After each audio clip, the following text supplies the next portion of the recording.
You are listening to the Gritty Podcast, where we talk about all things gritty. All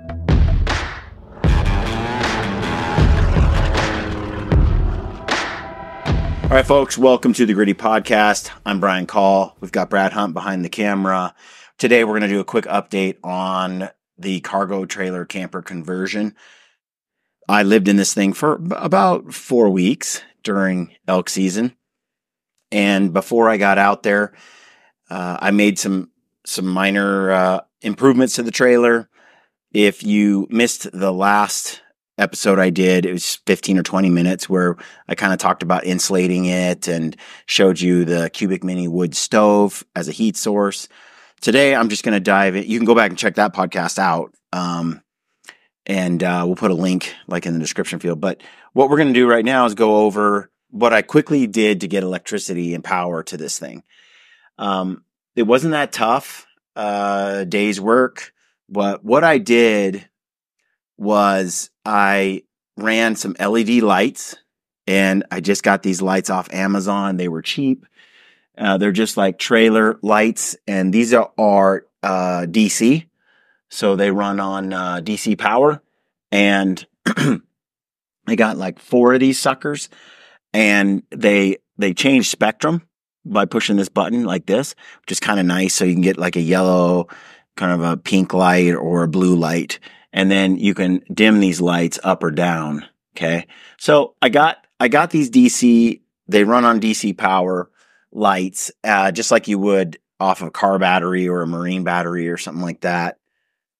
And then, I got those lights and I got one also for the outside of the trailer. And here's the switch right here. And when you flip this switch, it turns on a light that I mounted to the outside of the trailer. And that was money. Brad and I were so glad that we had that thing. That light just helped so much in the morning coming in and out of the trailer, just having an outdoor light. It's LED. So these things are barely pulling any wattage at all. They're using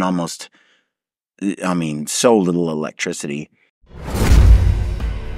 All right, folks, quick interruption, quick announcement. We have movies coming your way in November, December, and January. A whole new batch of gritty films coming your way. They're about an hour each, long form. Check us out. But to watch them, you got to go to the Gritty Films YouTube channel and subscribe there. We have a channel we have dedicated to just hunt films. Just type in Gritty Films, find us. Click the subscribe button, follow along, look for the new drops in November. Can't wait to show it all to you. It's going to be awesome. Now let's get back to the show. I decided to power these through my Jackery power stations. So for those that don't know, who haven't had a Jackery, they have different models, and I'll go over which models I'm using and what I like about each one of them. And this is just, I'm giving you the high level, okay? I'm no electrician, and I don't really care about the details. I'll give you the high level gist, okay? Running it off of the battery power from the Jackery, I decided I wanted the trailer wired mostly for AC. So what I did was I got my Jackery right here, and this is the Explorer 2000 Pro. I don't know if they even make this anymore. They have the Explorer 2000. I forget what they call it. It's now expandable, so you can add another like 2000 watt like battery or 2000 whatever battery to the top, and you can stack them. And so something about this that has been great is I could run my air conditioner off of this thing. My 2 Honda generators don't even run the air conditioner very easily. And I'll talk about the air conditioner in a minute. But this thing is amazing how much it can kick out and in amps. And the other thing that's amazing is how fast it can charge. So, for example, this is the first Jackery I ever bought, and it's pretty old. It's an old model. And this one takes, when I plug it into the wall, and like at the house or into the generator. I think it's pulling in like a max of like 110 watts to charge this thing. And so it takes hours and hours to get this thing fully charged. This model right here, which is the Explorer 1000, this is their new tech, basically built off of this one as well. Same kind of battery technology and so forth. It's a pretty impressive little unit. It's pretty lightweight. It charges, I think it'll suck in like, I want to say like, Brad, maybe was it 600 watts or something? 500? Something like that. Four to 500. 4 to 500 like watts. So when you plug this thing in, it'll get going and it'll charge. These are the same size, about 1,000 watts unit, the Explorer 1000 here. And this one will take like 5 hours or something to charge.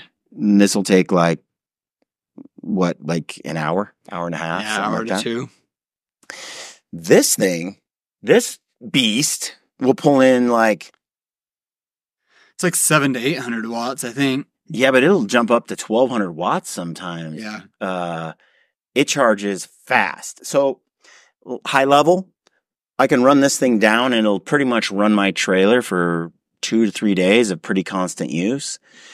And I can plug in the generator and run it for an hour and 20 minutes, and this thing will be fully charged and run another 2 days or so, 3 days, depending on how heavily we are using the unit. It's pretty simple. The way that I got this thing rigged, I was in a hurry.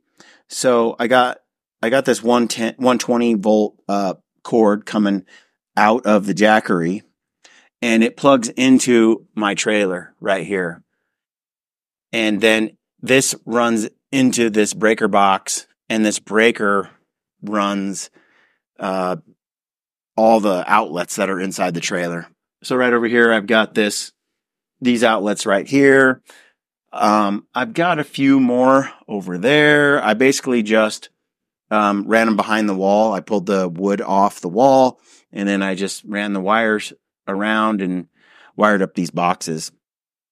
And these boxes are running off of this electrical box. And this box right here, I've got, what are they, 2 20 amp circuits. And this one runs the air conditioner. And then everything else in the trailer runs off of this circuit. And I just wanted something in here just in case there was an overload or whatever, that the breaker would flip before it burned out something I had plugged in. Now, the Jackery has its own auto shut off, and so do my Honda generators. So it's kind of like there's built-in levels of auto shut off. But if I had shore power and I was running at like an RV park and I plugged that electricity into the trailer, and it surges or something, this breaker will flip before it like blows up my laptop or something. So the Jackery is coming in, plugs into the trailer, and runs the whole trailer. And where I have everything DC, I've got this electronic LED driver. This is a 300 watt unit. Basically, I've got this wired up. It's plugged in right here to the outlets that are AC, the 120 volt, and boom, it comes in. Everything that's DC in the trailer, all the LED lights essentially, are all running off of this driver right here. This electronic LED driver. It's pretty cheap, 300 watts. I think that's plenty. And that runs all the LED lights and stuff in the whole DC situation.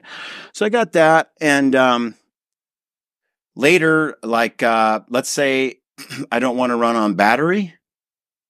Well, I just turn it off right here, and I unplug it right here. So I unplug the power, so we're no longer running on battery, and instead I'll run it on generator, or I'll run it on electricity from shore power or a house or something.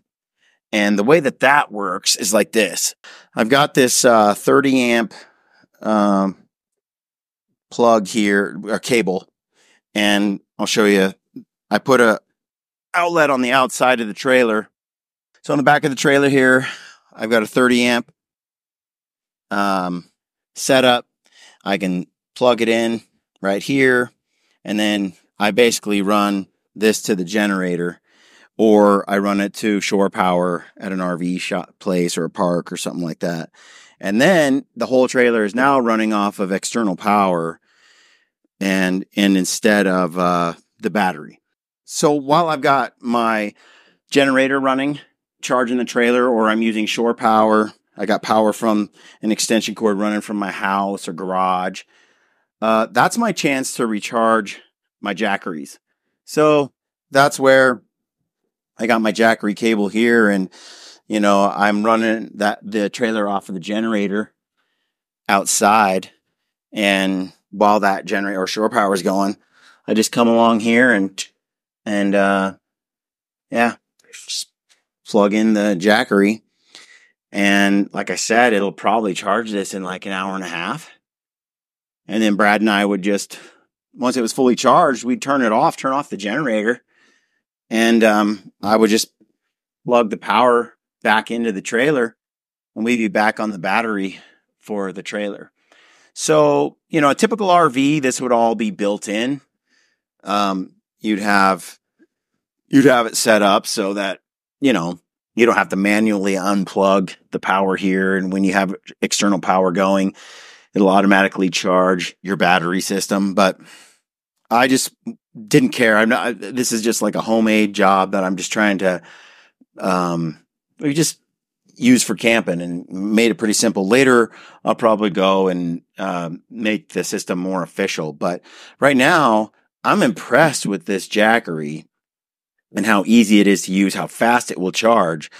And talking about the air conditioner, I want to get into that for a minute, because the air conditioner, the trailer can get hot. It's a metal cargo trailer. I insulated it with foam and hard foam, and then spray foam, caulk on the seams, but it'll get hot in here if it's just sitting in the sun.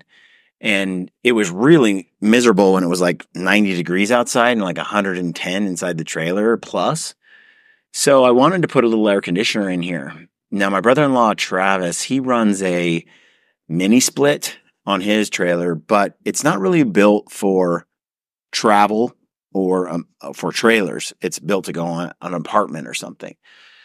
And the problem with a lot of air conditioners on trailers, especially camper trailers and such, is they use a lot of amps to kick on.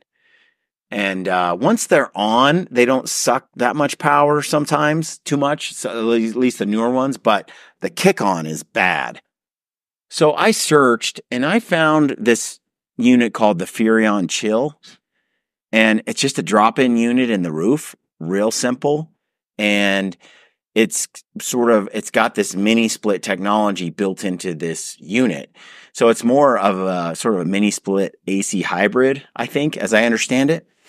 But basically, it was a simple thing of cutting a hole in the roof, and like a 14 by 14 inch hole, which is the standard for RVs and campers. I stuck the hole in there, dropped this thing in, and then it has a wire harness. I ran it to the breaker box here, and basically, I think I have a 30 amp cable that runs up into the unit. So once I got it wired in, there is no thermostat. Like, this is just a 16 by 8 foot wide box. So I just wanted to control the temperature, control the how cool and how hard the fan blows just up here manually. I didn't need it to be ducted, or there's, it's just a little box.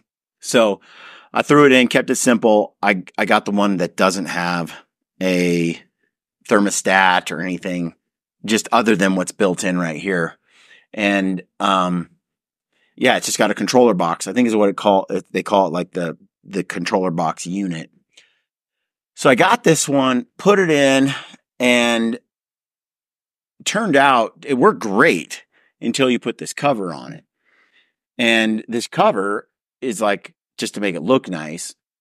But the problem is the cover would block this hole here and it would try to push air out these vents on the side. It's just garbage. It's garbage. And it would completely stifle the unit, choke it down, make it so it didn't blow. I was like, this thing's garbage. I can't believe all the people that reviewed this and said it was great. They must be smoking dope. So then got in there and did some digging, messing around with it, and it works awesome when the cover's off and then sucked when you put the cover on. Well, it turns out they make another unit that is built just like this, except it just has a hole here for the air to blow through. Then they built this other unit, which is they call the control box, which is supposed to push air out. It doesn't work.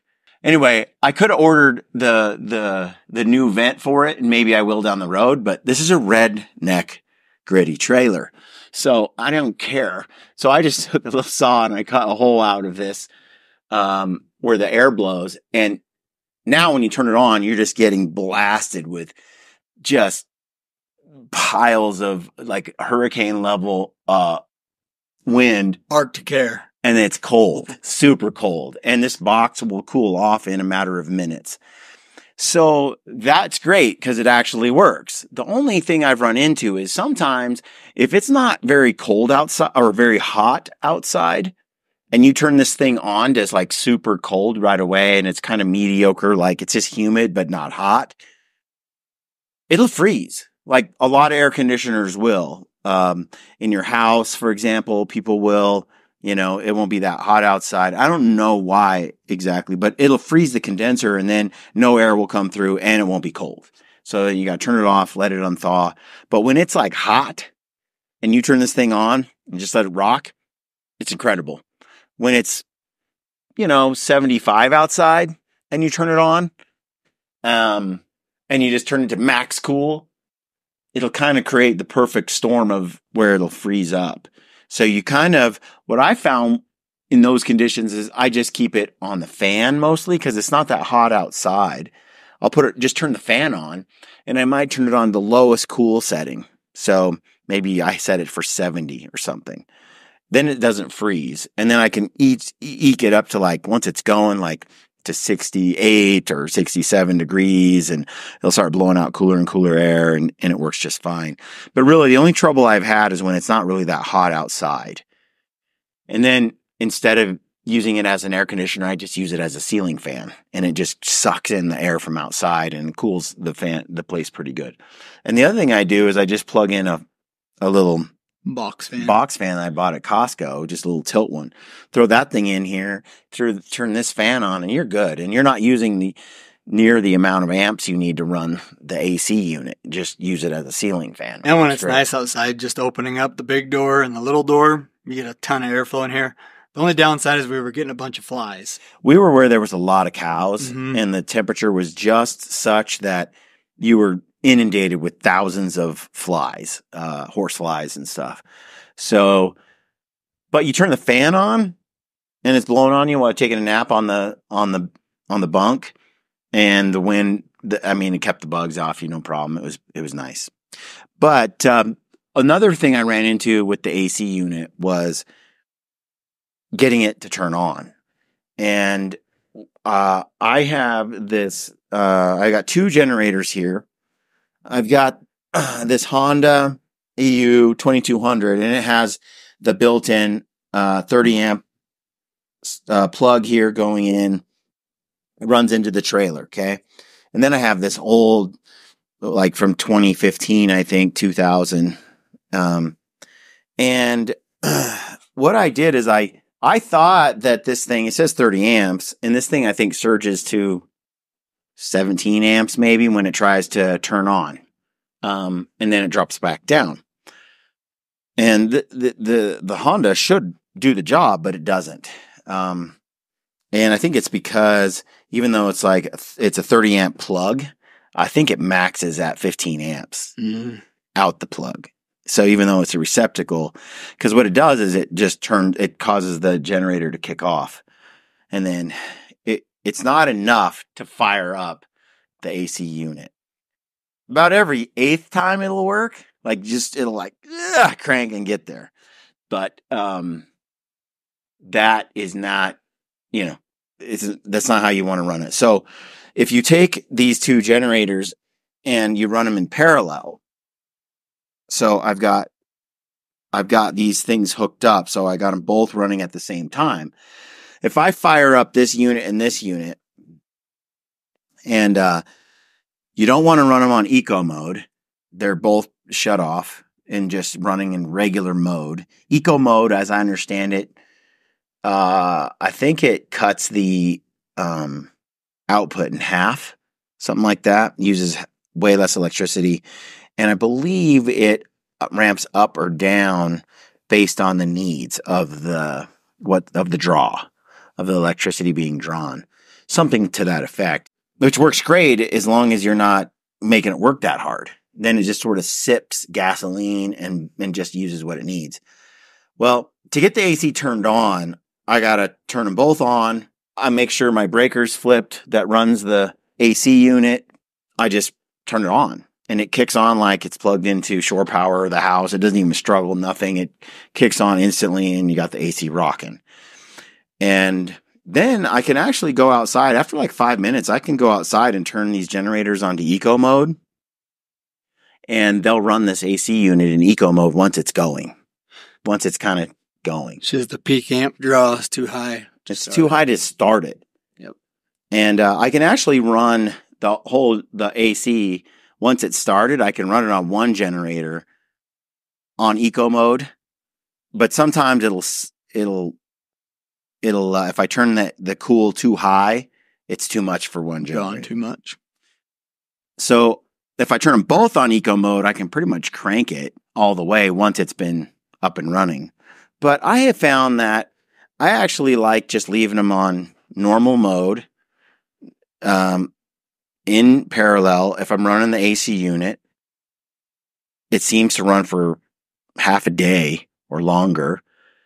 It doesn't use that much fuel. I mean, we brought a bunch of fuel with us and we barely used any. It took so little, it took an hour and a half of running like a single generator to charge the Jackery, and the Jackery would run for a couple days.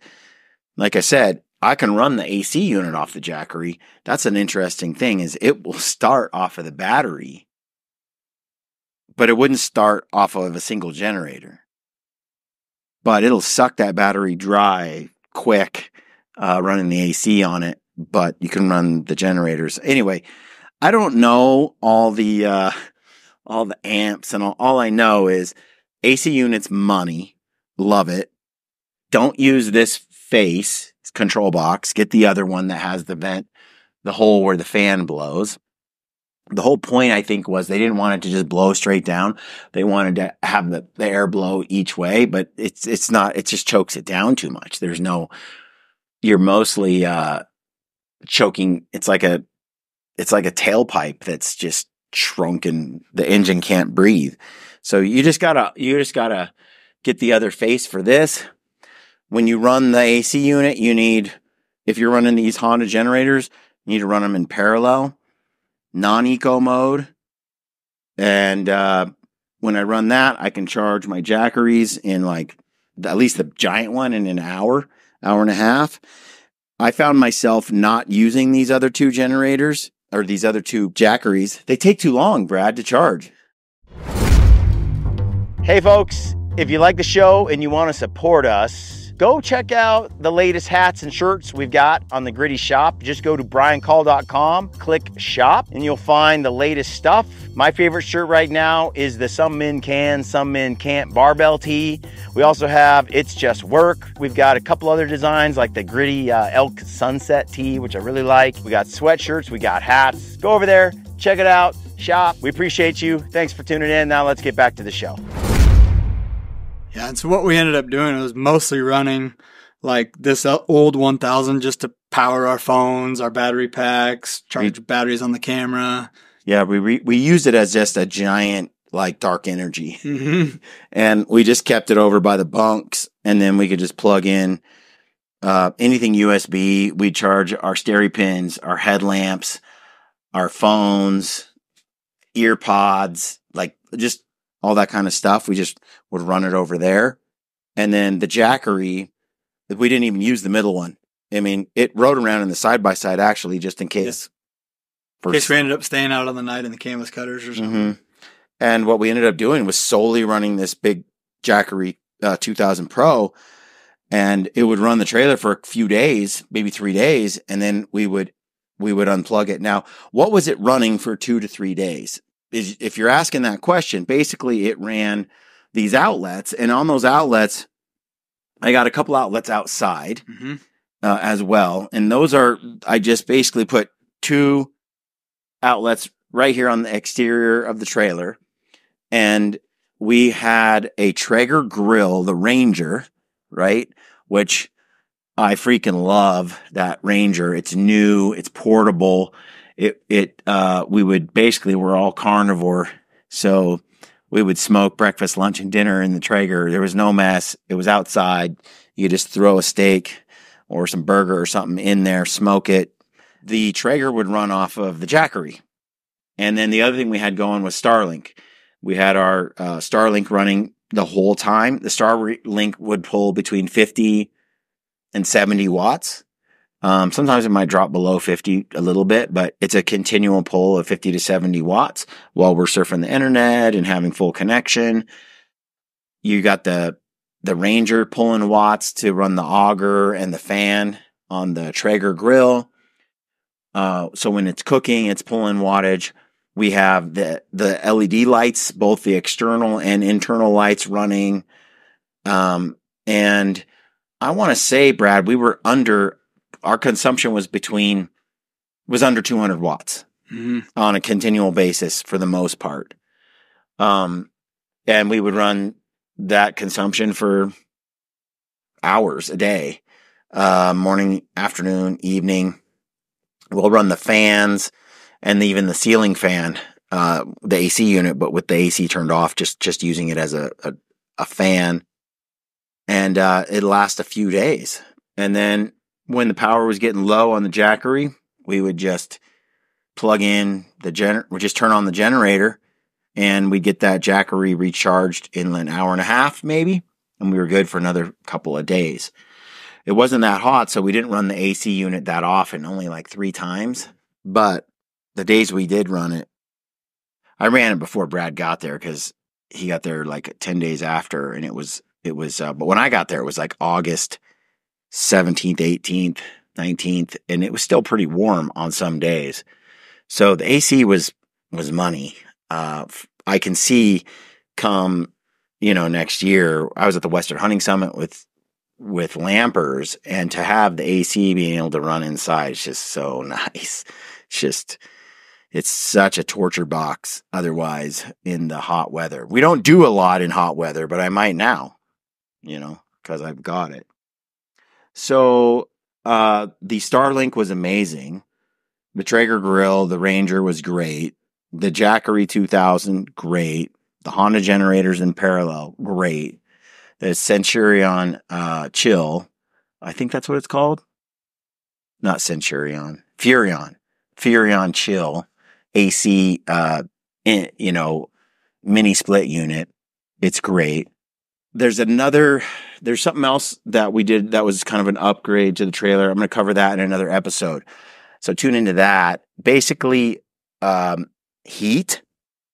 I want to talk about the Cubic Mini Wood Stove performance, the added insulation, some work I did around insulation, and the mother of all awesome inventions, this Carafan Sahara.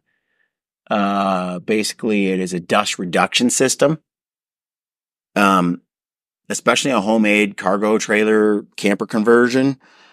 If you don't do it right, it can just collect dust. You can be driving down the road and the whole thing just fills up with dust, especially when you're driving, when it's wet and rainy, you don't notice.